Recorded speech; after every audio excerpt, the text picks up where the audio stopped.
ಸ್ನೇಹಿತರೆ, ಕೊನೆಗೂ ಗೃಹಲಕ್ಷ್ಮಿಯರಿಗೆ ಭರ್ಜರಿ ಗುಡ್ ನ್ಯೂಸ್ ಬಂದೇ ಬಿಡ್ತು.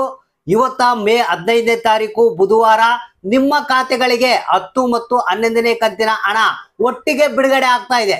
ಬನ್ನಿ, ಈ ಒಂದು ಭರ್ಜರಿ ಗುಡ್ ನ್ಯೂಸ್ ಅನ್ನ ನಿಮ್ಗೆ ತಿಳಿಸ್ಕೊಡ್ತಾ ಇದೀನಿ. ಪ್ರತಿಯೊಬ್ಬ ಗೃಹಲಕ್ಷ್ಮಿಯರು 2000 ಹಣ ಏನ್ ಪಡಿತಾ ಇದೀರಾ, ಪ್ರತಿಯೊಬ್ರು ಈ ಒಂದು ಮಾಹಿತಿಯನ್ನ ತಿಳ್ಕೊಳ್ಳೇಬೇಕು. ಆದಷ್ಟು ಮಹಿಳೆಯರಿಗೆ, ಗೃಹಲಕ್ಷ್ಮಿಯರಿಗೆ ಈ ಒಂದು ಮಾಹಿತಿಯನ್ನ ಶೇರ್ ಮಾಡಿ. ಯಾಕಂದ್ರೆ ಪ್ರತಿಯೊಬ್ರು ಈ ಒಂದು ಮಾಹಿತಿಯನ್ನ ತಿಳ್ಕೊಳ್ಳೇಬೇಕು. ಕೊನೆಗೂ ಬಹಳಷ್ಟು ಮಂದಿ ಕಾಯ್ತಾ ಇದ್ರು, 11ನೇ ಕಂತಿನ ಹಣ ಬಂದಿಲ್ಲ ಸರ್ ನಮಗೆ ಅಂತ. ಸೊ ಅಂತವ್ರಿಗೆಲ್ಲ ಇದು ಒಂದು ಭರ್ಜರಿ ಬಂಪರ್ ಕೊಡುಗೆ ಅಂತ ಹೇಳ್ಬೋದು. ಸೊ ಅದ್ರ ಜೊತೆಗೆ 10ನೇ ಕಂತಿನ ಹಣ ಯಾರಿಗೆ ಬಂದಿಲ್ಲ, ಫುಲ್ ಸರ್ಪ್ರೈಸ್, ಅವ್ರಿಗೆ ಕೂಡ ಇದೊಂದು ಭರ್ಜರಿ ಗುಡ್ ನ್ಯೂಸ್ ಇದು. ಹಾಗಾದ್ರೆ ಬನ್ನಿ, ಈ ಒಂದು ಕಂಪ್ಲೀಟ್ ಆದಂತ ಮಾಹಿತಿಯನ್ನ ನೋಡೋಣ. ಅಂದ್ರೆ ಇವತ್ತ ಯಾವ್ಯಾವ ಜಿಲ್ಲೆಗಳಿಗೆ ಯಾರ್ಯಾರಿಗೆ ಈ ಒಂದು 10 ಮತ್ತು 11ನೇ ಕಂತಿನ ಹಣ ಬರುತ್ತೆ, ಯಾರಿಗಿಲ್ಲ, ಯಾವ ಜಿಲ್ಲೆಗಳಿಗೆ ಬರಲ್ಲ, ಯಾವ ಜಿಲ್ಲೆಗಳಿಗೆ ಬರುತ್ತೆ, ಮತ್ತೆ ಇದ್ರಲ್ಲಿ ಏನಾದ್ರೂ ಚೇಂಜಸ್ ಅನ್ನ ಏನಾದ್ರೂ ಮಾಡಿದಾರ, ಬದಲಾವಣೆ ಏನಾದ್ರೂ ಆಗಿದಾವ, ಅಂದ್ರೆ ರೂಲ್ಸ್ ಆಗ್ಲಿ ಅಥವಾ ಕೆಲವೊಂದು ಬದಲಾವಣೆ ಆಗ್ಲಿ ಏನಾದ್ರೂ ಆಗಿದಾವ, ಇದ್ರ ಬಗ್ಗೆ ಕಂಪ್ಲೀಟ್ ಆದಂತ ಮಾಹಿತಿಯನ್ನ ನಿಮಗೆ ತಿಳಿಸ್ಕೊಡ್ತಾ ಇದ್ರಿ.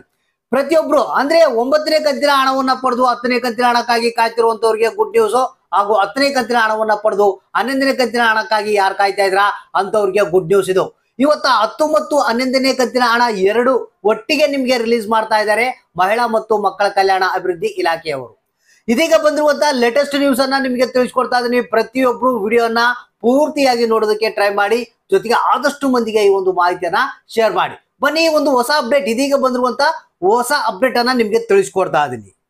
ಹೌದು ಸ್ನೇಹಿತರೆ, ನಿಮ್ಗೆಲ್ಲ ಗೊತ್ತಿರುವ ಹಾಗೆ ಚುನಾವಣೆ ಇರುವ ಕಾರಣದಿಂದಾಗಿ ರಾಜ್ಯ ಸರ್ಕಾರ ಏನಿದೆ ಅತಿ ಶೀಘ್ರದಲ್ಲೇ ಎಲ್ಲಾ ಕಂತುಗಳನ್ನ ಬಿಡುಗಡೆ ಮಾಡ್ತಾ ಇದೆ. ಅಂದ್ರೆ ಎಲ್ಲಾ ಕಂತುಗಳು ಅಂದ್ರೆ ಇಲ್ಲಿ ನಿಮಗೆ 10ನೇ ಕಂತಿನ ಹಣ ಬಿಡುಗಡೆ ಆದ್ಮೇಲೆ ಈಗ 11ನೇ ಕಂತಿನ ಹಣವನ್ನ ಬಿಡುಗಡೆ ಮಾಡಿದ್ದಾರೆ.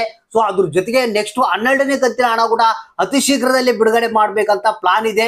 ಯಾಕಂದ್ರೆ ಚುನಾವಣೆ ಒಂದು ಫಲಿತಾಂಶ ಬರುವ ಮುಂಚಿತವಾಗಿ ಈ ಒಂದು ಕಂತುಗಳ ಹಣ ನಿಮ್ಮ ಖಾತೆಗೆ ಸೇರಿಸೋದಕ್ಕೆ ರಾಜ್ಯ ಸರ್ಕಾರ ಪ್ಲಾನ್ ಮಾಡ್ತಾ ಇದೆ. ಸೊ ಅದರ ಹಿನ್ನೆಲೆಯಲ್ಲಿ ಈಗ 10ನೇ ಕಂತಿನ ಹಣ ಆಲ್ರೆಡಿ ಬಿಡುಗಡೆ ಆಗಿದೆ. ಈಗ 60% ಜನಗಳಿಗೆ ಬಂದಿದೆ.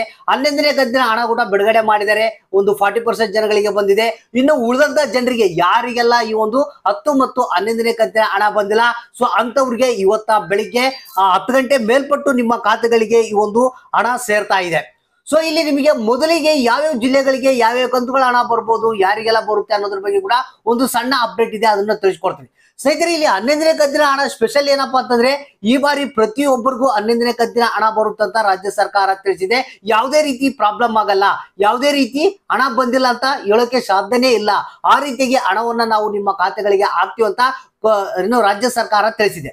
ಸ್ನೇಹಿತರೆ, ಇಲ್ಲಿ ಇವತ್ತ ರಾಜ್ಯದ ಪ್ರತಿಯೊಂದು ಜಿಲ್ಲೆಗಳಿಗೆ ಅಂತ ಮೆನ್ಷನ್ ಮಾಡಿರುವಂತದ್ದು, ಇಂಥ ಜಿಲ್ಲೆಗಳಂತೇನಿಲ್ಲ, ರಾಜ್ಯದ ಎಲ್ಲಾ ಜಿಲ್ಲೆಗಳಿಗೆ ಇವತ್ತ ಗೃಹಲಕ್ಷ್ಮಿ ಯೋಜನೆಯ 10 ಹಾಗೂ 11ನೇ ಕಂತಿನ ಹಣ ಒಟ್ಟಿಗೆ 4000 ಹಣವನ್ನ ಬಿಡುಗಡೆ ಮಾಡ್ತಾ ಇದ್ದಾರಂತೆ ರಾಜ್ಯ ಸರ್ಕಾರವೇ ಮಹಿಳಾ ಮತ್ತು ಮಕ್ಕಳ ಕಲ್ಯಾಣ ಅಭಿವೃದ್ಧಿ ಇಲಾಖೆಗೆ ತಿಳಿಸಿದೆ. ಸ್ನೇಹಿತರೆ, ನೀವು 10ವರೆ ಮೇಲ್ಪಟ್ಟು ನಿಮ್ಮ ಖಾತೆಗಳನ್ನ ಚೆಕ್ ಮಾಡ್ತಾ ಇರಿ. ಈ ಒಂದು 10 ಹಾಗೂ 11ನೇ ಕಂತಿನ ಹಣ ನಿಮ್ಮ ಖಾತೆಗಳಿಗೆ ಇವತ್ತು ಎಷ್ಟೊತ್ತಿದ್ರು ಜಮಾ ಆಗೇ ಆಗುತ್ತೆ. ಸೊ ಹಾಗಾದ್ರೆ ಪೆಂಡಿಂಗ್ ಹಣದ ಚಿಂತೆ ಮಾಡುವಂತಿಲ್ಲ. ಈ ಒಂದು ಪೆಂಡಿಂಗ್ ಹಣ ಯಾರ್ಯಾರಿಗೆ ಇನ್ನು ಬಾಕಿ ಇತ್ತು, ಈ ಒಂದು 5ನೇ ಕಂತು, 6ನೇ ಕಂತು, 7ನೇ ಕಂತು, 8ನೇ ಕಂತು, ಅವ್ರಿಗೂ ಕೂಡ ಹಣವನ್ನ ನಾವು ಹಾಕ್ತಾ ಇದೀವಿ ಅಂತ ಹೇಳಿ ರಾಜ್ಯ ಸರ್ಕಾರವೇ ತಿಳಿಸಿದೆ. ಅಂದ್ರೆ ಹಂತವಾಗಿ ಅವ್ರಿಗೆ ಹಣವನ್ನ ಬಿಡುಗಡೆ ಮಾಡ್ತೀವಿ. ಯಾರು ಹಣ ಬಂದಿಲ್ಲ ಅಂತ ಬೇಜಾರಾಗುವಂತ ಅವಶ್ಯಕತೆ ಇಲ್ಲ. ಜಸ್ಟ್ ವೇಟ್ ಮಾಡ್ತಾ ಇರಬೇಕು, ನೀವು ಕಾಯ್ತಾ ಇರ್ರಿ, ನಿಮ್ಮ ಖಾತೆಗಳಿಗೆ ಹಣವನ್ನ ಜಮಾ ಮಾಡ್ತೀವಿ ಅಂತ ರಾಜ್ಯ ಸರ್ಕಾರವೇ ಖುದ್ದಾಗಿ ತಿಳಿಸಿದೆ. ಸೊ ಹಾಗಾದ್ರೆ ಇವತ್ತ ಯಾರ್ಯಾರಿಗೆ ಎಷ್ಟೆಷ್ಟು ಹಣ ಬಂತ ಅನ್ನೋದನ್ನ ತಪ್ಪದೆ ಕಮೆಂಟ್ ಬಾಕ್ಸ್ ಮಾತ್ರ ನಮಗೆ ತಿಳಿಸಿ.